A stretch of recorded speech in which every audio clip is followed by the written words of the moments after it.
am feeling digitally connected, man. Like we need to have an understanding of what can happen, what can't happen, because you have to start with some of your strongest material. Right. You are going to be one of the people that are going to get left behind. It's that simple. You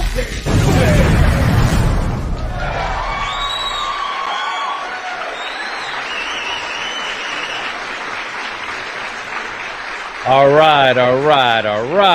Welcome to the Tech School Podcast, powered by DSDT. I'm Josh. I'm Mr. Harris. Good day, Mr. Harris. How are you today, sir? Doing well. How are you? I'm okay. Okay. Busy as always. That makes two of us. Why do you have all this Detroit gear on? Okay, because we're in Detroit. And then, it's kind of the talk of the town. How so?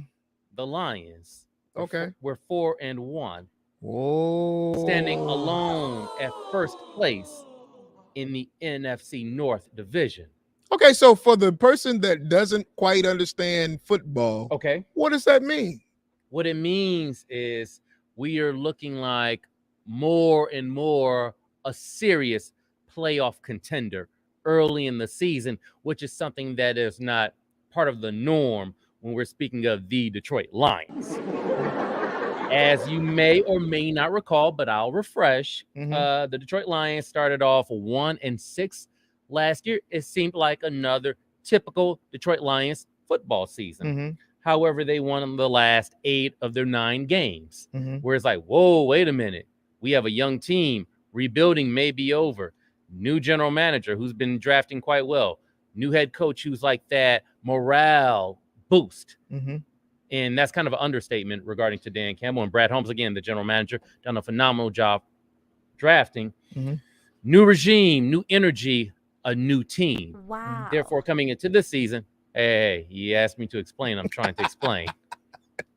Therefore, going into this season, we beat the Kansas City Chiefs, who are like the modern-day New England Patriots of the NFL. Things are looking good. Okay. They put a spanking on the Carolina Panthers this past Sunday at Ford Field. They have a few road games, and then they'll be back home for Monday Night Football in a few weeks. Things are looking good.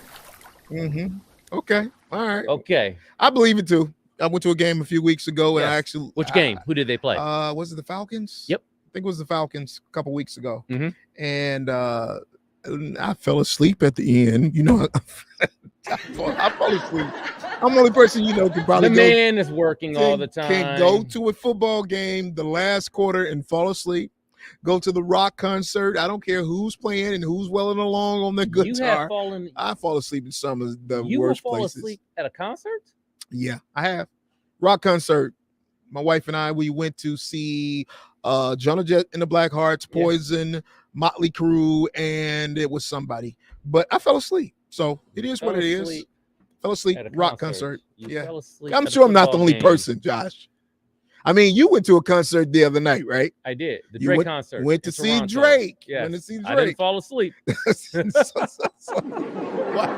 that means you were well rested then. I was on the move, but I'm trying to comprehend, how do you fall asleep at a concert? Hey man, listen, when this old body is tired, it will shut down on you no matter where it's at. Okay, I'll say this much. After the concert, my buddies and I, we went to go get food, had a drink, got to the Airbnb.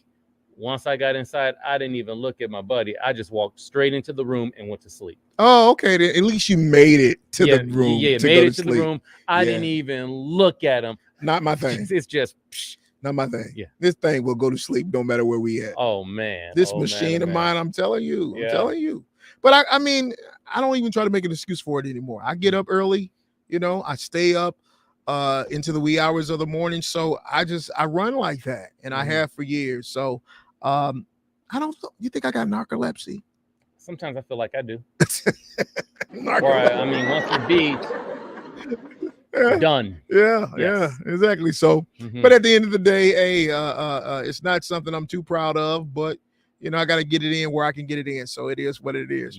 All right. So tell us, What's happening this week in tech news? Okay. No, it's not tech news this week, Josh. It's Let's Talk.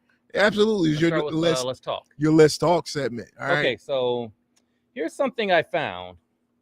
The rise of AI, interesting report put out by Fox News Channel last week. Okay. Lawmakers on Capitol Hill met with a number of tech giants, including Elon Musk, to discuss the evolution of AI with the threat of job loss in the future. So let's play a snippet of this news clip to get a better idea of what was discussed. What else we were watching this, the biggest names in tech gathering on Capitol Hill to discuss the importance of regulating artificial intelligence, where they told senators about the potential risk it poses to governments and societies. It's important for us to have a referee, just as you have a referee in a sports game or all sports games, and that the games are better for it. I think something good will come of this. I think this meeting may go down in history as being very important for the future of civilization. There's some chance that is above zero that AI will kill us all. I think it's low, but there's some chance. I think we should also consider the fragility of human civilization.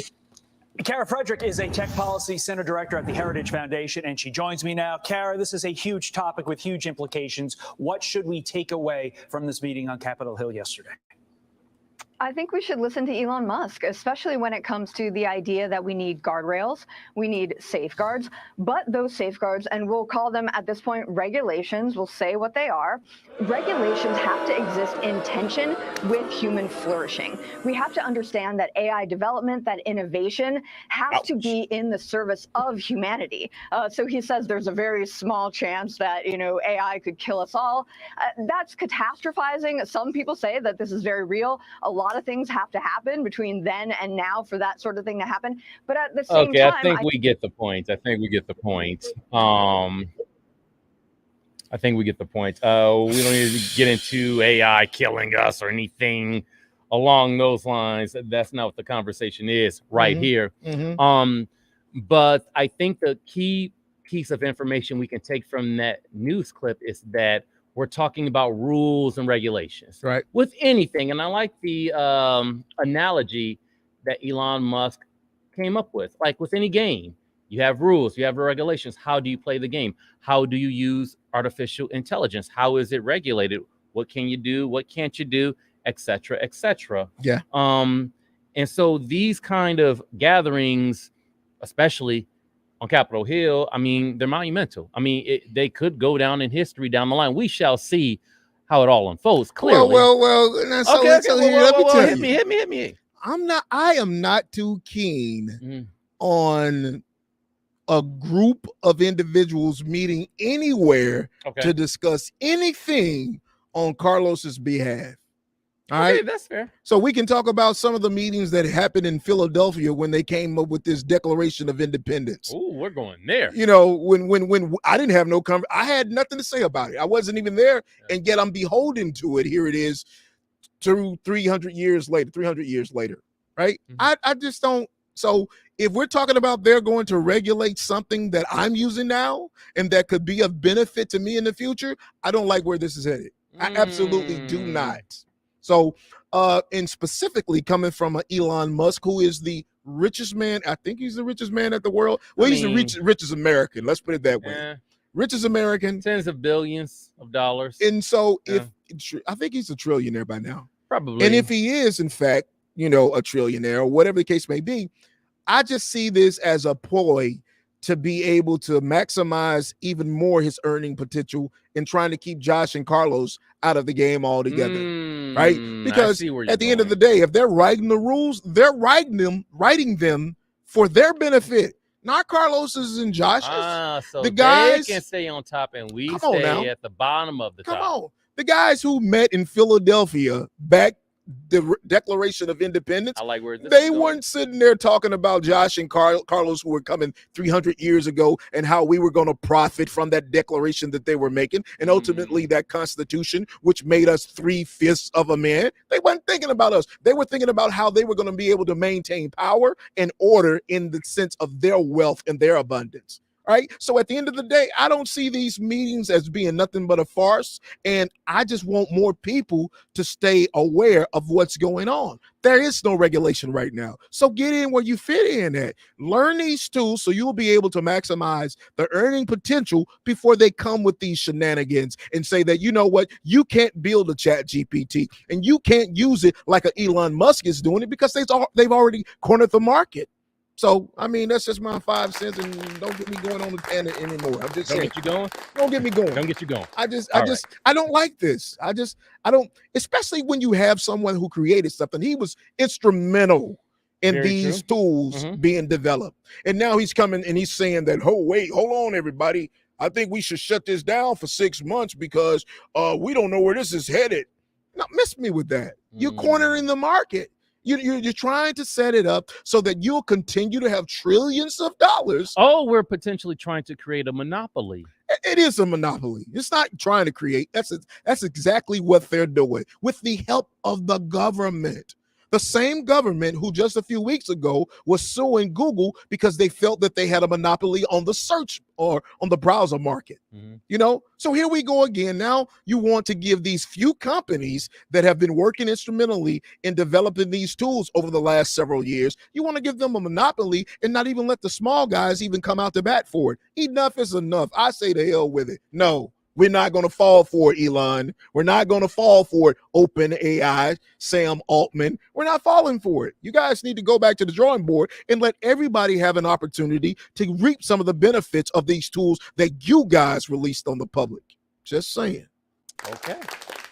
I think we can leave that one right there. Yeah, I'm sorry. Sometimes I get a little passionate about this. I enjoyed it, actually. Yeah, because that was very it just compelling. makes no sense. All right, so also, as you were talking, what's going on with this talent startups up in Canada, Josh? Check this out right here. In 2022 in Calgary, Alberta, Canada, it emerged as a significant tech market with over 50,000 tech jobs accounting for nearly 7% of its total employment. This growth positioned Calgary as the second most concentrated tech talent market in North America for individuals in their 30s. Okay, so I got to ask before you even go any further, who's number one? Ooh. It was the second. If they're number two, who's number one? Good question. Detroit. Let's say Detroit. Sure. Let's go for it. Why y'all laughing? I'm serious. Detroit. Darn good question. Uh-huh. All right, but with that being said, this really grabbed my attention because, ironically enough, as you asked a moment ago, I was in Toronto, Canada this past weekend for the Drake concert. And one thing that really stood out to me about hanging out in TO, the level of diversity. Okay. I mean, where you see Black, Asian, white, Indian, Middle Eastern, I mean, just all just walking amongst each other. And don't get me wrong, we see that here in Detroit. We see it elsewhere. However, it just seems like more of a melting pot, literally, in Canada. Okay. Literally. Where here in our neck of the woods, it's a little bit more spread out. Okay. And I think communities like Calgary, Toronto, where you have a high level of diversity, different walks of life, it's likely to draw more people, especially younger folks. Okay. Especially in the tech industry, which is why we are here weekly on this Tech School podcast, because AI tech is where it's all headed. It's already here. It's only evolving. Therefore, you have to keep in mind communities like Calgary, Alberta, Canada, that are drawing in those younger folks. Why are they drawing in those younger folks? What can Detroit do to draw in those younger folks? And draw in more of those younger folks. Right. So at the end of the day, when you speak of how it is so diverse, does Detroit too have to become as diversified as a Toronto in order to be able to reap some of those benefits? I would answer that with a yes and no. I would answer yes on one end, stating, well, you need different perspectives. You need different perspectives to push forward. I would say not necessarily no, because you have a lot of talent already in your own backyard. Right. It's fine tuning, it's finessing on both ends, I Okay. believe. It's one of the reasons why I asked Johnny Turnage to come back on later on the show with Black Tech Saturdays. Okay. You know how that gathering weekly has evolved to where you're bringing a lot of backyard talent, hometown talent together. They're conversing, they're networking, they're building amongst each other. Mhm. Therefore, it's a little bit of both. You need more diversity, but then you also need to utilize what you have right in front of you. Right. Yeah. I can tell you, when I saw the story, I'm just going to be honest. Okay, here we go. The first thing I thought was, it is too cold. It's too cold. Brother, it got nippy. It got I nippy. am not going to It got, Calvary. it got nippy in Toronto. So- It got nippy. I was in Miami over the weekend, and Miami, as of today, maybe like 85, 86-ish, and we get back here, it's like 51, 52. I will say this, though. Also, okay, you went to Miami, Mhm. warmer, Right.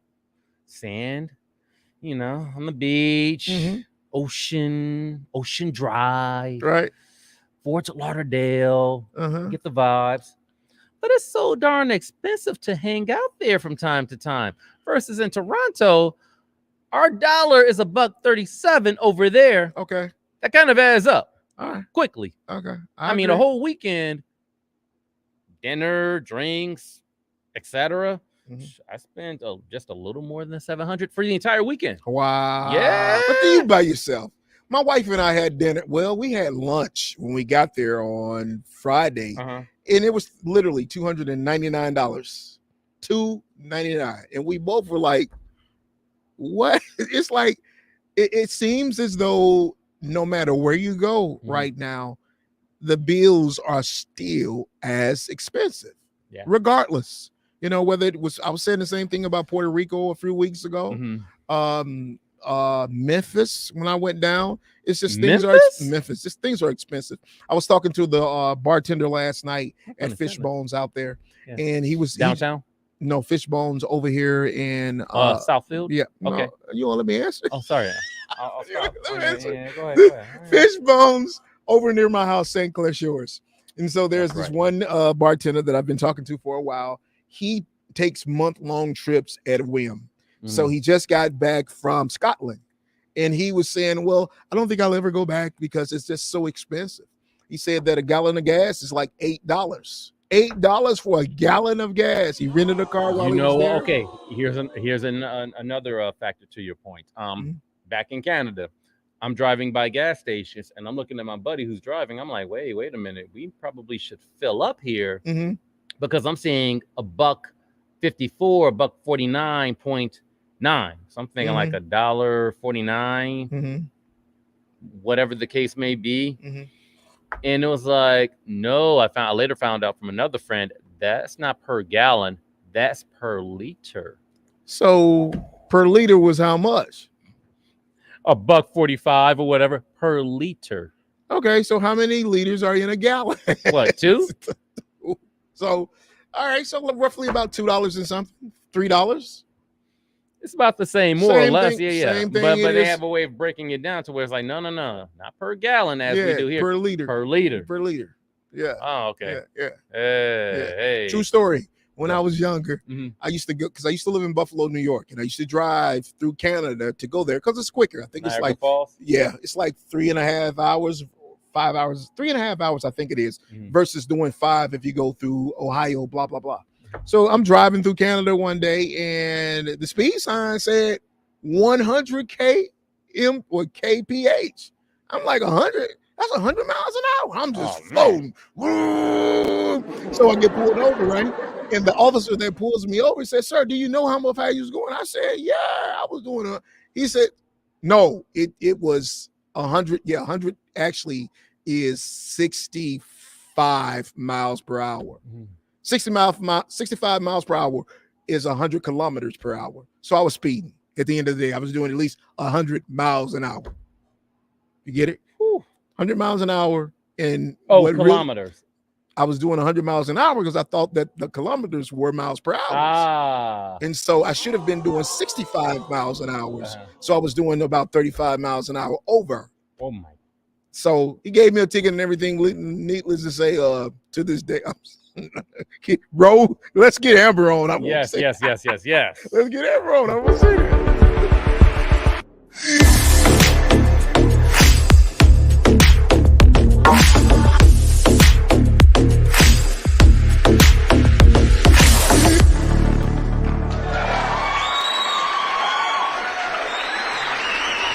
Amber, how are you?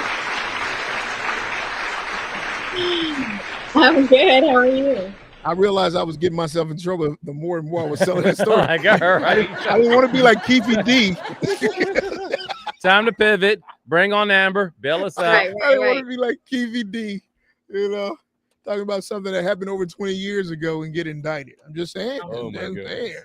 and doing too much records. All right, Amber, so what's going on this week in tech news?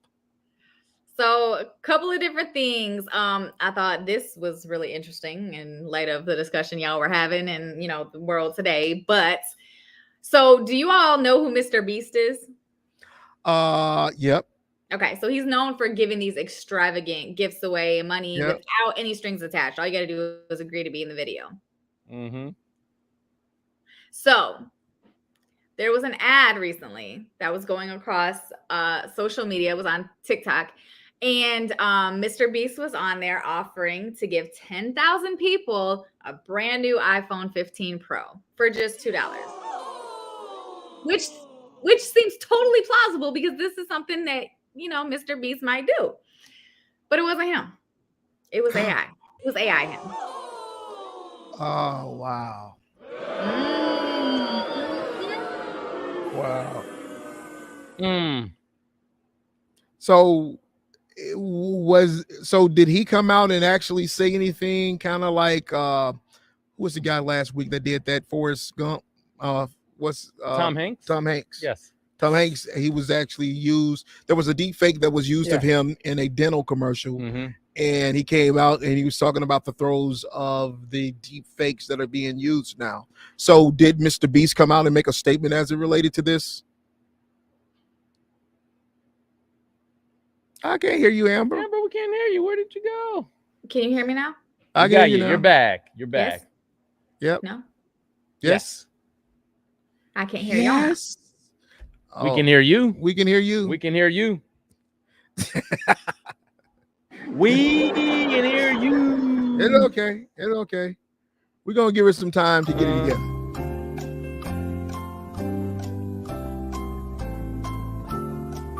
Everybody, we're just going to give Amber a moment to get her audio together. That side of the pond.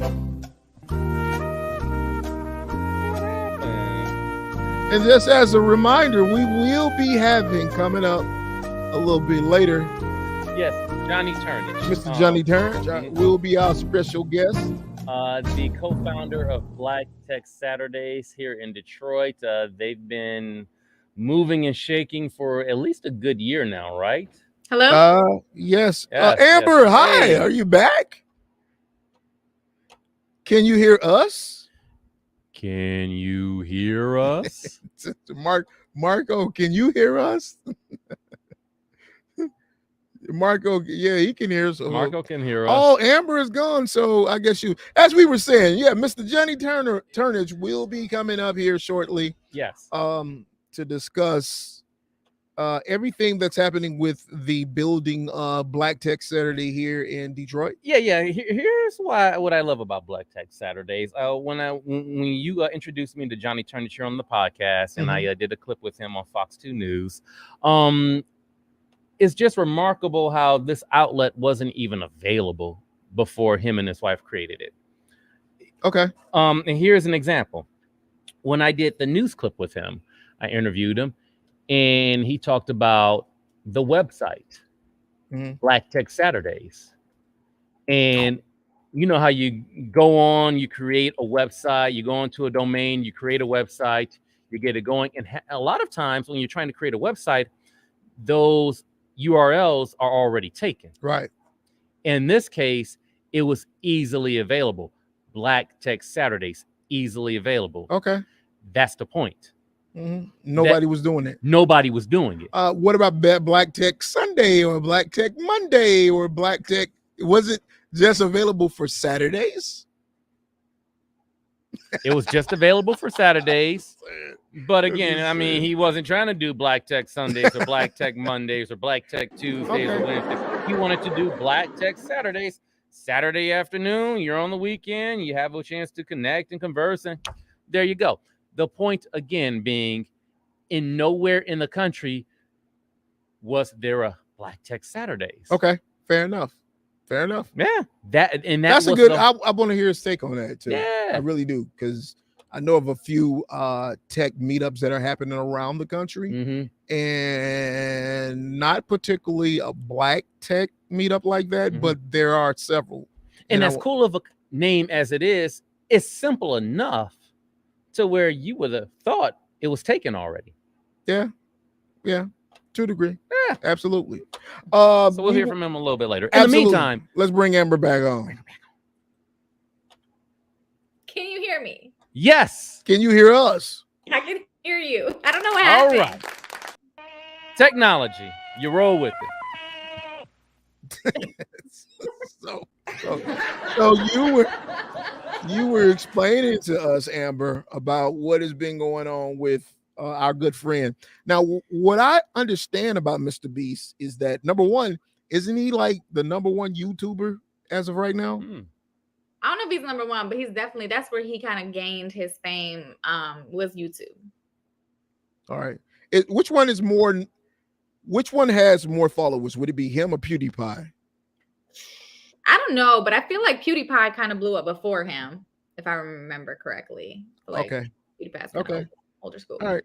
So as you're looking at these stories, what do we see as being either the ramification, or is there a particular upside for this? So TikTok removed the ad within hours of being posted, but it had already been seen by so many people. And it's not that deep fake ads can't be used, it's that there has to be an indication that it is a deep fake ad. So you're supposed to let the viewers know, like, this is AI generated, and they did not do that here. But we've talked about this before, and this was my concern about, little old me, my name, my face, my likeness is out there. People could create whatever they wanted out of using my likeness. And I do feel like we need to be paid royalties, just like Mr. Beast should be compensated in some way, shape, or form for the use of his name, image, and likeness for these deepfake ads. And I think that just the same way when I do a brand deal, I have to put ad or sponsored or whatever, the same way that if a company is going to use my name, image, likeness, or Mr. Beast or Tom Hanks or whoever, there should be an indication of that. But also the model should be compensated. Here's a question I have. An excellent point, Amber. Excellent point. How can the general public be educated better on deep fakes? I mean, other than it's so new, so many people are fooled so easily, especially, maybe the older generation who isn't as familiar with the advancements of technology and the use of AI. If they see Tom Hanks promoting a dental plan, then they're like, Tom Hanks is promoting the dental plan. I gotta get a little better. So, I think that we obviously this podcast and just continuing to have the conversation, but I do think that the law, we got to catch up. We got to catch up with the advances of technology, because there has to be actual ramifications for this, and simply removing the video because it violates policy or whatever, in my opinion, is not enough. And I agree 1,000% with you. Is it digital plagiarism? I don't know. Virtual plagiarism? I don't know. I wouldn't call it. I mean, literally. Okay, is plagiarism too harsh? Yeah, no. Plagiarism. I don't think plagiarism is harsh enough, right? Okay. I think we're entering into a realm to where when the law does actually catch up with what's your property, it's no different than if someone came along and stole your car, right? That's grand theft auto. We have laws for that carry stiff penalties. In some cases, it's a felony, which could land you in prison for 5 years plus, right? So if we're talking about intellectual property, which is what this is, we're talking about her likeness, whether it be the face, whether it be your voice or whatever. When we get into the realm and you say that's not me doing X, Y, and Z, and you can prove it, then there has to be laws that actually protect your security within that property, because that's exactly what it is. So it just, and unfortunately it hasn't caught up as of yet, but it is, which is why Elon and the other great minds are meeting. And even though they're saying that we have to protect society as a whole from these tools, ultimately to what people can do with them, such as creating a Tom Hanks deep fake and selling dental plans or whatever the case may be that he never agreed to. But there has to be laws in place that protects the everyday Joe citizen, regardless of whether or not they wanted someone to use that identity, that property, because that's exactly what it is. It's property. Absolutely. Intellectual property. Yeah, I believe. I agree. I agree. And had you had this conversation with me probably a couple of months ago, I would have been different. But the more and more I listen to creators like a Amber, and I listen to other creators, who really are stark about, not wanting people to use their creative whatever, I get it. I get it 100%. How crazy is that? Like, so you can't afford to actually hire me, or you don't want to actually pay me, but you want to use me to make money? You don't want to pay me? Like, that's so disrespectful. Yeah. But I still think, though, if it's the likeness of Amber, if I'm using Amber's face, if I'm using Amber's voice, then Amber should be compensated for that. Yes. However, when you're talking about training these models, and I'm an author, I've been writing forever, and if someone took one of my works and placed it into a chat GPT and it gave summarizations and it allowed people to write like Carlos Harris, that's something totally different. That's not them taking my book and repurposing it and reselling it in a black market somewhere, right? There's a big difference between taking what I've done, getting inspiration from it, and then creating something new, which I think is a total different argument than simply saying that, oh, you took my face, you took my likeness, you took everything that is wholesomely Amber and used it, pay me. That's, to me, those are two different arguments. And I would defer to the fact that, if you're talking about a creator and they actually are making a livelihood off of their intellectual property, then they should be compensated for it fairly. I believe that. All right.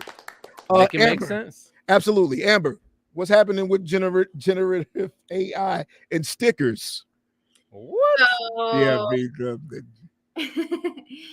So Meta's apps, Instagram, Facebook, WhatsApp, all of that are now introducing a new set of stickers where you can actually use AI to make them more interactive and lifelike. So, let's give it a chance. Hundreds of millions of stickers are used and sent every single day in chats. It's a way to express ourselves. It's a way to add a little razzle dazzle on what we're saying. So now, instead of just having a cute little emoji or having like a basic little sticker, we have, much more expansive options, which is cool because they are used as, a way to emphasize certain things in our communication. So I think it's a way to add a little something fun to our communications. I agree. They're cute. I agree. He said they're cute. They're cute. They're cute. Yeah, but like a baby pig riding a bike or something, and then boom, like you have a little baby pig on a bike riding along on this little sticker or whatever. So if you want to give a visual to what you're saying, you want to, be creative or whatever, I would totally use this. Like I can see me like, let me type in some random stuff and boom, I have this cool little sticker now. Yeah. Okay. It takes me back to when I'm gonna tell my age. It takes me back when we had the pagers, the beepers. My code was always 507. 507. Why? Because if you turn it upside down, it says Los. You know what I'm saying? So I guess that would have been my sticker back in 92. Yeah, there you go. Back in 92. Our way to be expressive and creative and all of that. And this is just another form of that. Now it's only available initially to English speakers. So it'll roll out. That'll roll out over the next month or so. But then eventually it would roll out beyond that. But I'm excited to see how it works. I would use it. And lastly, what's happening over at Meta? with So, Threads? you know, when Threads was first introduced and everyone was throwing a fit because they were like, you can't delete Threads unless you delete your whole Instagram account. So you're stuck and it's a conspiracy. All these things. Well, now they are rolling out a way for you to separately delete your thread and still keep your Instagram. That should happen by the end of the year. So fret no more. It's not a conspiracy. You can actually delete Threads if you've had it, you don't want to use it. I know a lot of people are on there like, are people still using this anymore? Yes, people are still using Threads. Yeah, I was looking at my Instagram earlier, and I think I'm like number 20 million or somebody on Threads. What does that mean? It's like the number you follow on the roster of users. Like when you joined up, like what number you joined up at, yeah. So I wonder who. So out of the three of us, who joined the quickest? My number is 20,581,442. Let me look at mine. 20 million. 20 million is when you joined. But didn't they have like 100 million? Didn't they have like 100 million in the first day? It was within like a day or two, yeah. So I'm 18,620,612. Dang. I'm behind. Josh probably like 100 million. I knew it. Yeah. I knew it. Late to the party. That I was before you guys. I'm not really surprised. I'm not surprised either. Miss Social Media. Yes, as always. I feel like I was super late. I'm like 18 million. I'm like, dang, how y'all get here before me? Jumped on it right away. I got my email when everybody else did. Like Black Friday, the moment the doors open up, boom. Right. Go for it. Yeah. All right. So, have you been as active on Threads though? Listen, I'm trying. Yeah. I've been trying. What is it lacking? For me, it's just not much of a community. It's like very random. For me, it's like passing by random people on the street and like having, water cooler conversations. Oh, it's a beautiful day outside. Yeah, it's just like, whereas I feel like on, TikTok, that's like, these are my people. Like we're like friends. We're, there's like a community. I feel like every social media platform is so different, and Threads to me is literally like walking down a street and having random people say stuff to you, or saying random stuff and having people say, hey, that's a cool shirt. Thank you. Do you want one? I got one. Like, it's just very random. There's no sense of community. There's no sense of like understanding who you're engaging with, who these people are, where do they come from. They're just random people. That's how I think of it. Yeah, I can get that. But I feel like that almost on every platform except for maybe Facebook. Facebook and maybe it's still catering to a lot of us older people, but I just feel like my community is more engaging on Facebook, and probably I share a lot more personally on Facebook too. Yeah, I feel like I did a whole TikTok on how I feel like every social media platform is different. For me, if you're my Facebook friend, it's like being my neighbor. Like you kind of see people coming in and out. Like you feel like you know what's going on, but you don't know what's going on inside the walls. You just see from the outside, Whereas TikTok, if you're my TikTok friend, it's like being my best friend that lives in my house or my roommate. Like, all the details, been up in my bedroom. Like it's like really being close to me. Instagram is like, we're coworkers and maybe we go to a couple conferences together. You might see me turn up from time to time, but I keep it pretty professional. You only see what I want you to see. LinkedIn is like, we work in the same building, but not in the same place. So we see each other past. When she say if you're on TikTok, then it's like being in my bedroom. She's not lying, because I saw a TikTok to where she was wallpapering the walls in the bedroom. I caught it. I let it slide. I just say she is not lying. But it's okay. Different. It's just so for me, because I feel like some people are so overwhelmed with social, they just post the same thing on every platform. If you connect with me on social, you're gonna get a different side of me on every platform. So it actually pays, because then you see all sides. If you're friends with me on everything, you see all sides of me. You pretty much know me. So I have a question. What happened to the red hair? I was expecting the red hair today. It was a wig. I should have wore it today. I'll wear it next week. Oh, wow. I didn't know that. Yeah, listen, my girl, she talked me into it. Was in a hair store. We were trying stuff on. She was like, oh, that's the one. Like, you got to get that. I'm like, girl, no. She talked me into it. And yeah, that's different. I've never had like different hair. So Had me fooled. I just Mhm. knew I was gonna see some red hair today, looking like what's the girl that Black Widow, the Marvel character?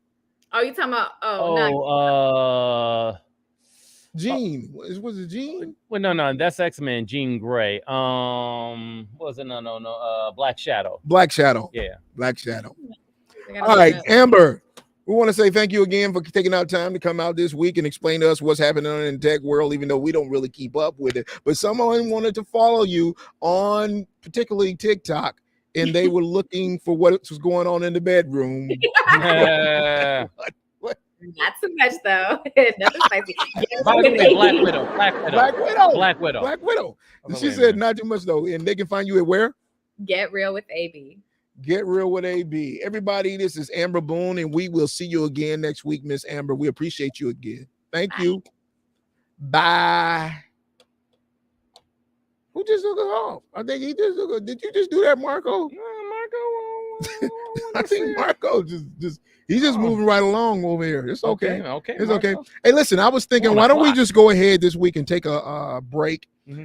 We haven't done it in a while. We'll take a minute to pay some bills. Mm-hmm. And when we come back, we will be having, as we were talking earlier, Mr. Johnny Turnich come on and give us some updates about BTS. So we are going to take a pause and be right back in 2 shakes. And as a student, I understand how procrastination and laziness can hold you back. However, I also know the importance of taking action and pushing yourself to achieve greatness. That's why I urge you to take action now. Enroll in DSDT. We got hands-on experience, so don't let laziness hold you back from achieving your dreams.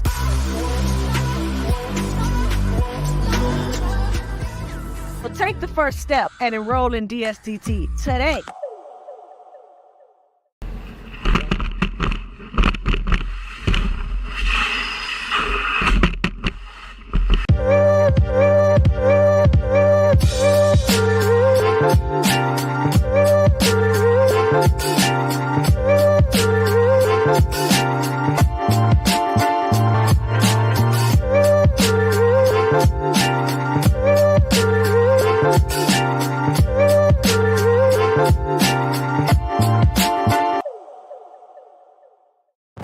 Looking to start a rewarding career in the healthcare industry? Look no further than DSDT's Medical Assistant Diploma program. Our program offers hands-on training in a real-world setting so that you can learn the skills needed to succeed. In the span of only 9.5 months, you'll receive top-notch instruction from experienced healthcare professionals, giving you the confidence you need to excel in such a high-demand industry. So why wait? Invest in your future today and enroll in DSDT's Medical Assistant Diploma program. You can.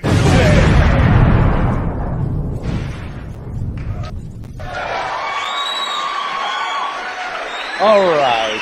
Just got off the phone with our man Johnny Turnich, about to get him going. All right. I see he's up.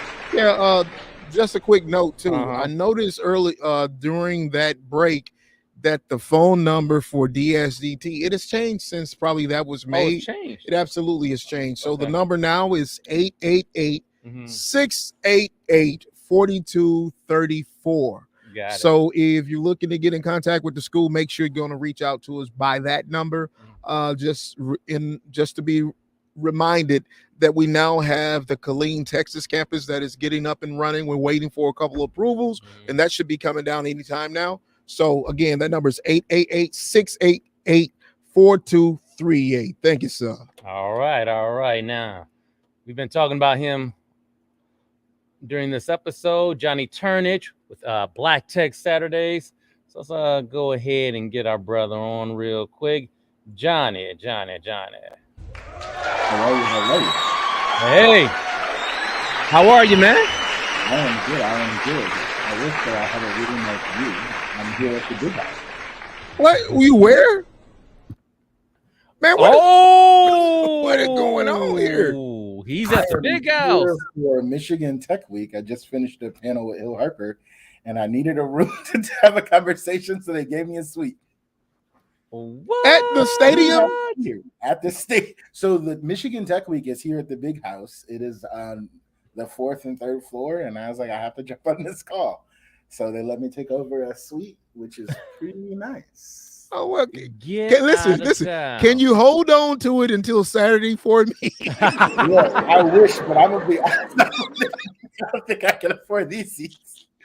Whew. Ooh, they play Indiana on Saturday at home, actually. Yeah, I could see me up there now. Oh, Yeah. nice. Johnny Very and I, nice. Johnny and I kick back watching the game as they are. I'm sure they're gonna win. Sure, they're gonna win, right? Yeah, they'll spank Indiana respectfully. All right, Yeah. Johnny, what's been going on, sir? How are you today? I am good. I am good. It's a pretty good day.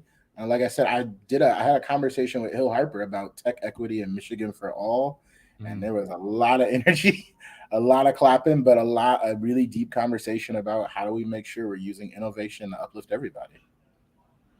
Okay, so I feel as though Hill Harper, that name is going around amongst my circle pretty often now.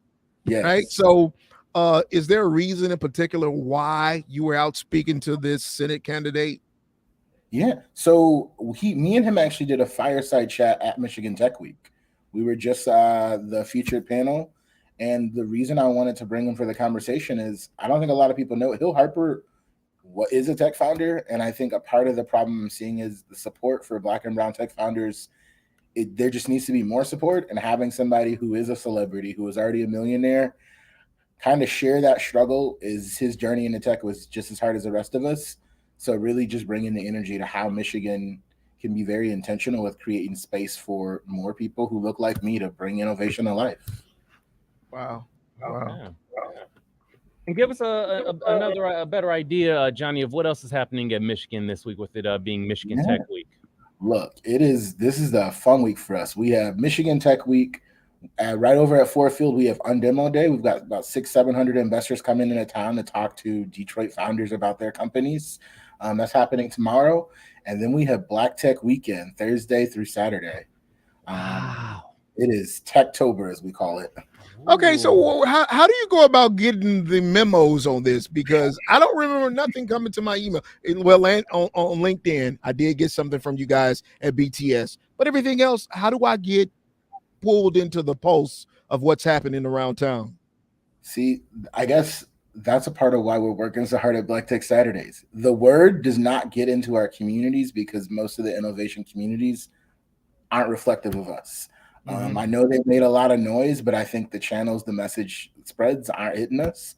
So look, check out our Instagram. We're going to share as much as we can, websites, but we're also helping some of our ecosystem partners spread the word because we have a bunch of people from around the country here that a lot of us should be here just listening and learning and leaning in. You can.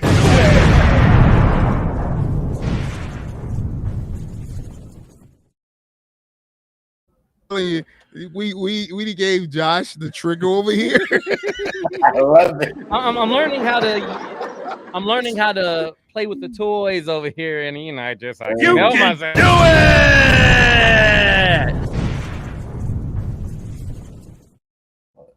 Okay, so I noticed that you guys are really growing over there nowadays. Yes.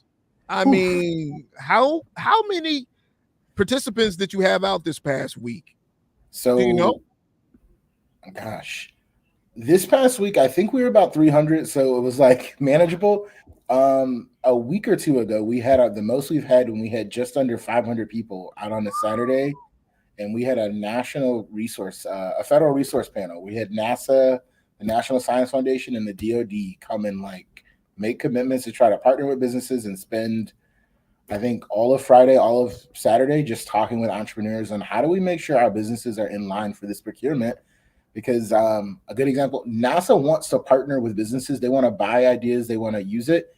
They have bought things as small as a lens from a camera guy because they realized his lens idea was better than what they were doing. And so we've just been growing, and the community's really been supporting each other. Wait, now, how did you get NASA to Detroit? So I'm going to go ahead and say it. You know how we are in Detroit. I was at Black Tech Week grabbing a breakfast sandwich in a hotel lobby, and I see a woman sitting at a table, and it says NASA. And I was like, oh, let me just go ask her what she does. And I told her, I was like, well, how come you're not in Detroit? I see that NASA's here. She explains that she's over their innovation program. And I was like, we're innovative in Detroit. Why don't you just come? I was just being very Detroit about it, but I followed up on LinkedIn probably 2 or 3 times and very persistent. Sent her a couple videos and she let us present to the board, and the board flew somebody in who spent some time, just like me. I don't know. She hung out with us all Saturday. But present to the board. What is present to the what board? The board of NASA? I guess the people who make decisions. I typed them up a report. I sent them a video and said, "We're going to be the next Great Tech Hub. So this is why you should be here." Wow. Wow. Very much just like telling everybody this is the place to be. And if you're not in tech, the hard part is I don't think you realize we are ground zero for what it looks like to be the new Silicon Valley, except way less toxic than they are out west. So, okay, so I know that you're a tech founder yourself. Yes. What in this moment feels so real for you as you're building this community? Yeah, honestly, the reality that there's just so much talent in Detroit, and every week somebody comes and I'm like, oh, you're doing something I've never even imagined. There is a founder from Black Tech Saturdays who is now building Black Tech Saturday, their own AI for our website, so people can get connected faster. And anybody in Detroit who has a question or thought on innovation, in the next couple of months here, we'll be able to just type a couple words and we will direct you to a person who can help you. Okay.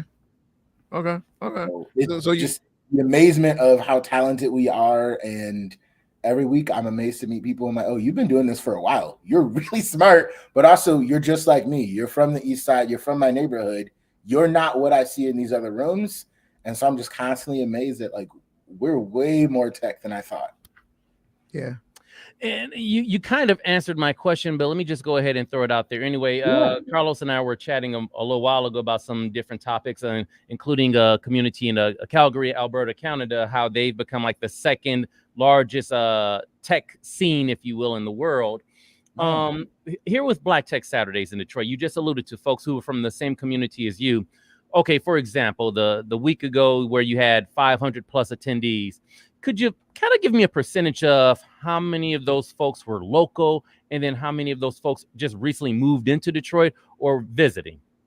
Yeah. So I say a majority of the group is definitely local. We've got a lot of people who I think a big attraction we have for our new people, they just moved to Detroit and they don't know what to do. And they see a picture and then they come and you see them and they leave with so many friends. Cause you know, somebody in Detroit's going to tell you where to eat, where to go to church. We're just like, hey, I'm going to show you where to get a haircut. Right. Look, where to get a haircut. But we're also noticing people are coming from out of town just to check out Black Tech Saturdays. Like they're checking out Michigan. I think we've noticed that, especially amongst like Black software developers and engineers, they're seeing other Black people in tech. Somebody's been driving up from Tennessee, and we've had somebody, he flew up from Miami because he was like, I just wanted to see if this was a lie. I was like, what? What does that mean? Wow. Well, I'm glad you said that, Johnny, because that alludes to another point that Carlos and I discussed a while ago. Remember when I did the clip with you for my station about the end of the story, I used this snippet with you where you talked about the website, the URL, how whenever you create a website, you go to the domain, typically the initial idea for a website is normally not available.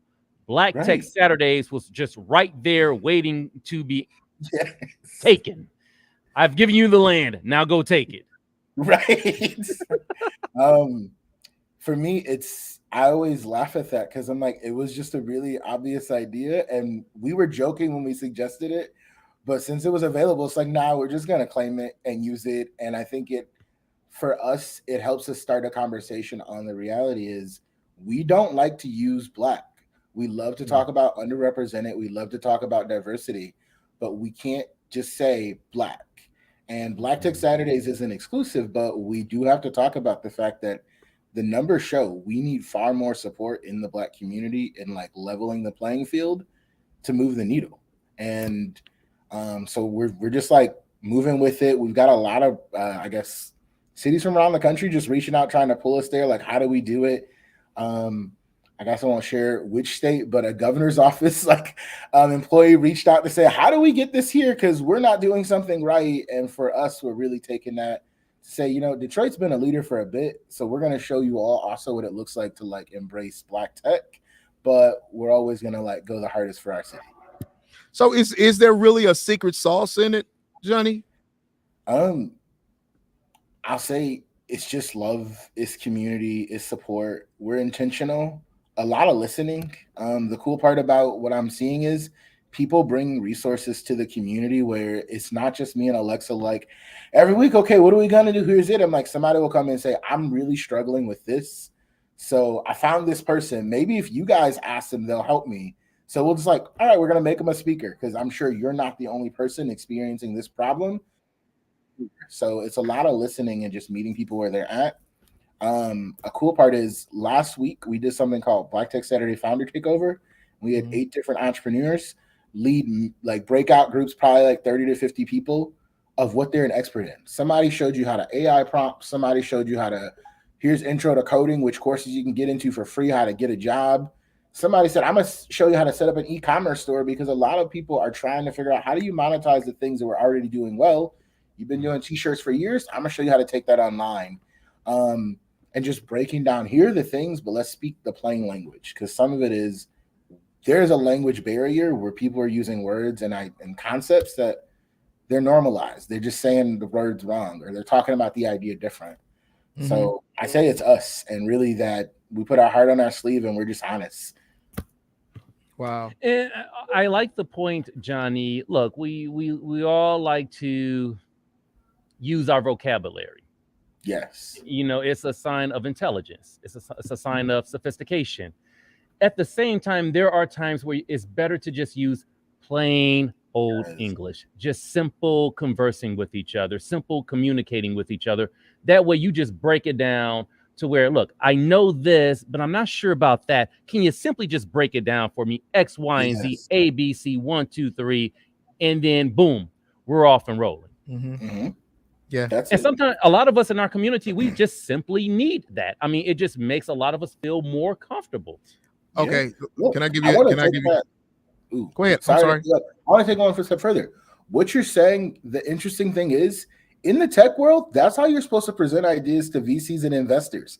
I'm like, we have to present to them very basic language. How come everybody doesn't want to talk back to us basic language? I'm like, it's like we have to make it so easy a 4th grader can understand it. Why don't we do this with everything? So how about that? I was in Florida over the weekend talking with my wife's father-in-law, mother-in-law. Okay. And as I was talking to them, we went to visit the father-in-law and my wife took a speaker, a JBL speaker, because she wanted her stepdad to be able to hear these songs that he had loved ever since she was a child. And so, and I'm getting to the point. So we go into this room and she turns the speaker on for him and she starts playing this song by the Beatles that he loved. And so her mother turned to her and she said, wow, honey, you have a collection of songs by the Beatles? And she was like, no, mine is on YouTube. And her mother was like, on YouTube?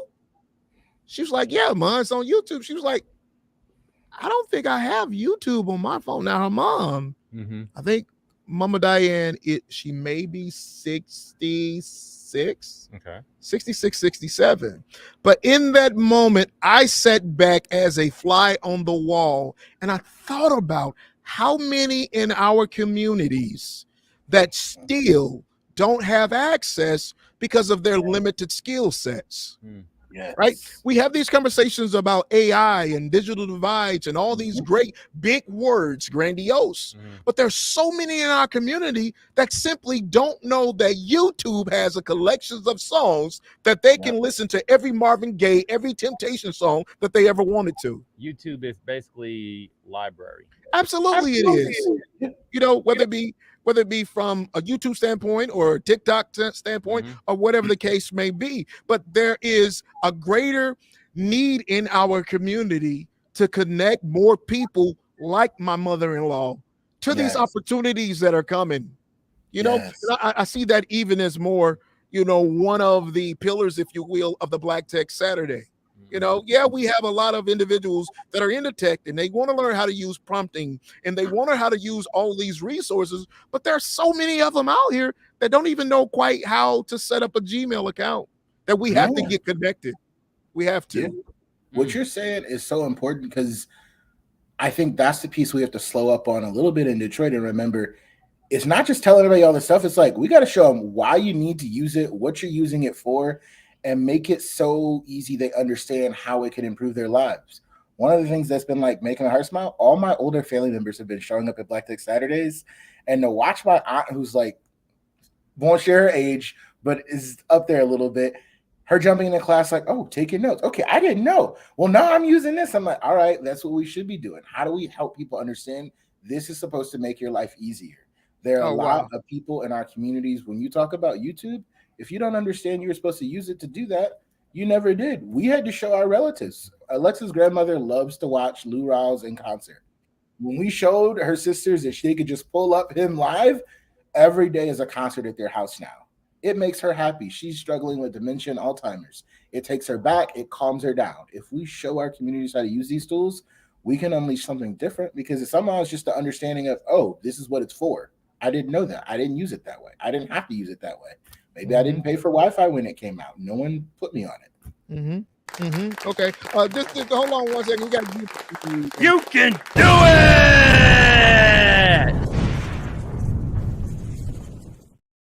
One more time. You can.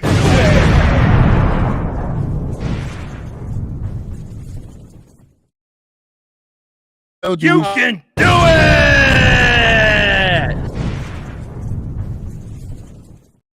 I told you we shouldn't have taught him how to do that. I told you we shouldn't have taught him. That's why you got to do it. You got to show people how to use the thing and play with it. Yeah. And you'd be crazy. That's innovation, what you're doing. Here's the thing. I'm doing it. Now you're a whole show producer. Also, y'all should turn that into a GIF because I would use that for all my text messages. Good point. Yeah. Be careful what you wish for. Oh, I'm going to show you. I have my own GIF for Even Score, and I have all my friends text with it. I want to see it. Send it to me. Yes, I'll use it. Yes. I definitely will. Yo, real quick, Johnny, where can folks find you? I know Black Tech Saturdays. That is blacktechsaturdays.com. That's your website.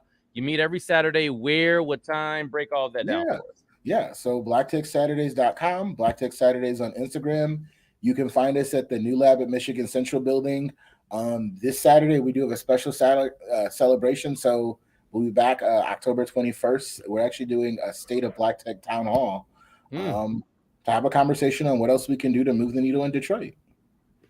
And we meet from 1 to 3, and we have some really good food. Okay. Y'all have food now? What? Wait a minute. Oh, they're growing. Wait a minute now. When you start getting free food catered in, and that's when you know you're growing. Yeah. They're having food too? Yes. Come on. All right. Hey, so can I get some of marking in on my calendar? Can I get some of the or an itinerary of some of the events that are happening around town that I might be able to go out and check out myself? So for the rest of this week, Michigan Tech Week is still going on through Thursday. You can definitely come and check out. Black Tech Weekend, if you're interested, message us on Instagram. I do have a free code to get you in. That is Thursday through Saturday. They have their kickoff event Thursday night. It's I think at 6001 Cass, and then Friday they have sessions. I think the Lieutenant Governor speaking, a bunch of real cool people in tech.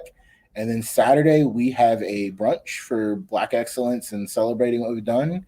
And Saturday night we have an ecosystem celebration, just uplifting milestones and casting a vision for everything else we want to do in 2024.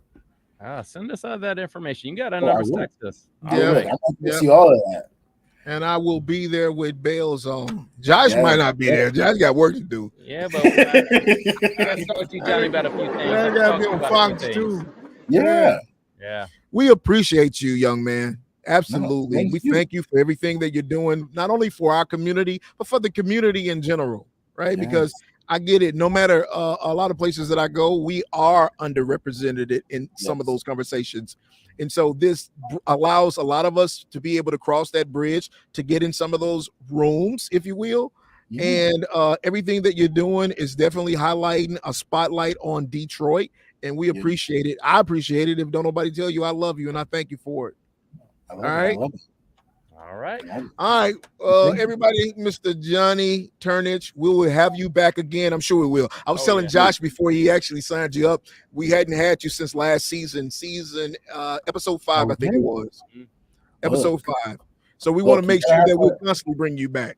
Yes, bring me back because it's almost 2024. We have to talk about it. We have a lot of people that we should be sending over to DSDT.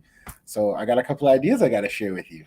Okay. Now you already know. Now you know I want to talk now. I got to leave those nuggets. You know I need to talk to you now. So listen, absolutely take care of yourself. Leave the door open as you're walking out of the room so I can make sure that I get in when I come out on Saturday. All right. Perfect. Take care, my friend. Thank you. Thank you. Take care. Bye now. Oh, Johnny Turnage, everybody. Johnny Turnage, everybody.